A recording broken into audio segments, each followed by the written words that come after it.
Warsaw has had an incredibly uproaring history over the last 100 years, with most of the city being destroyed by the Nazis back in the World War II. However, it has undergone some rapid changes in the last 20 years since the fall of communism and developed into a city for new businesses, turned into a tourist hub, and really proved why this is the true capital city. The Warsaw that we see today is actually relatively modern and exactly in sync with what one might expect from a vibrant European capital. Several high-rise tall skyscrapers, fast lane connectivity, and incredible pace of development. However, the historic city also boasts one of the most well-preserved and popular old towns in the entire Europe. You either love it or hate it. There's no middle ground. That's what I got told when speaking to the locals about the city. Some were absolutely smitten by the architecture and development in the city and felt that it was a necessary step. Others, not so much. For them, the city has lost its old town charm thanks to the mindless expansion. For them, it's now become just another industrial city where one visits only due to work commitments. Personally, based on my own experience, I found Warsaw to be like one of the hidden gems with a great balance between the old and the new. Sure, the city skyline is changing, but the cultural roots and the heritage have definitely not been forgotten. I was pleasantly surprised with the city's transport system. Warsaw has amazing connectivity, and besides a very functional yet affordable public transport system, it also boasts an amazing infrastructure for cycles. So you don't really have to worry about hiring a car or taxi or anything. I got by mostly on foot, but used the public transport to cover as much as I could during the 3 days that I spent here.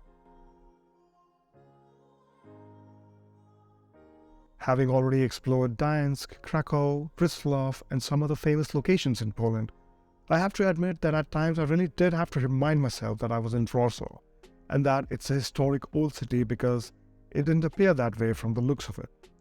Be it the design of the buildings, or the streets, or even the layout, everything is so modern and not linked to the old town historic architecture at all. But modernization doesn't mean compromising on the green cover. If you like being close to nature, then Warsaw will pleasantly surprise you because a quarter of the city is green. Not only the public accessible historical gardens, for example, but also the quiet parks, squares, nature reserves, and botanical gardens. There seems to be a great focus to preserve nature while developing the city around it. Warsaw is also one of the few capitals in the world that boasts an actual forest and woodland growing in the city. Warsaw is a dream for the nature lovers.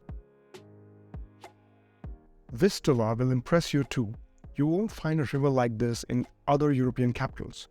On the left bank, you can enjoy entertainment, eat well, and take part in the cultural events. The right side of the river is a Natura 2000 area, a habitat for many breeding species of birds threatened with extinction. Not just the river, but the bridges in the city are quite a sight too. Warsaw is truly a hidden gem. The more you explore, the more you discover, and the more you're surprised by it. Another massive surprise for me was a tourist information center.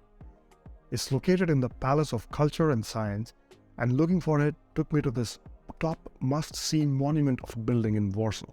The Palace of Culture was built in 1955 during the Soviet occupation of Poland.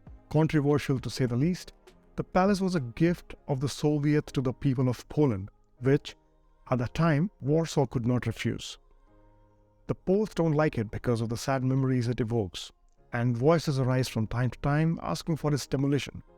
But demolition would be nonsensical because this building has, in the meantime, become the iconic landmark of Warsaw. In fact, you can spot it from nearly everywhere in town, even from kilometers of distance. Standing tall at 276 meters, up until very recently it used to be the tallest building in Poland.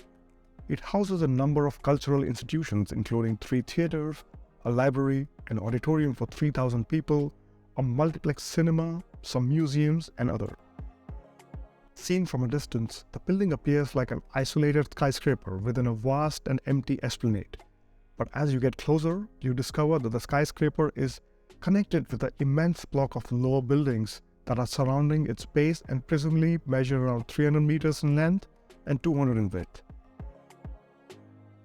Looking at it from the ground level, you realize that the block of buildings at the basement is so large that you have to walk about 1 kilometer to go around it.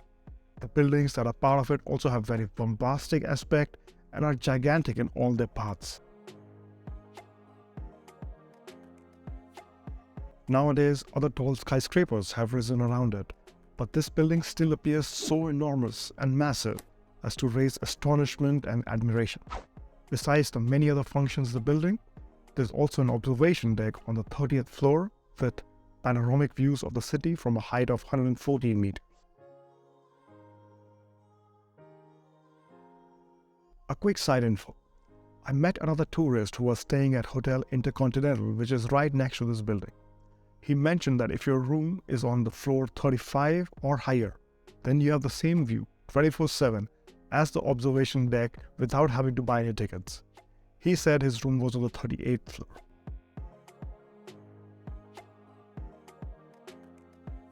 Including visiting the observation deck, 1 hour is more than enough time to take a look at this extraordinary example of architecture promoted by the regime. After dark, Warsaw continues to charm with its breathtaking views. It also has a great bar, clubs and party scene. If you get a chance, do catch the city's light festival at the Old Town Square. It's quite an experience in itself.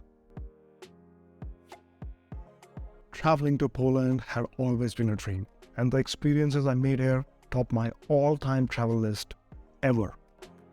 The city is well equipped to cater for every experience that a tourist might crave for.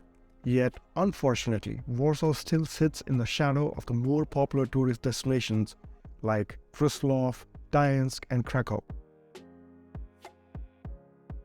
There are some places where no matter how much time you spend, it always feels less.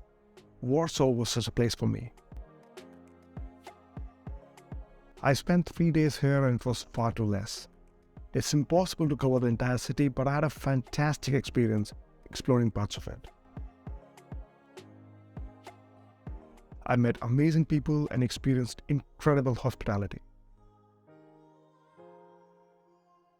I hope I can return to Warsaw again because this trip surely felt cut short.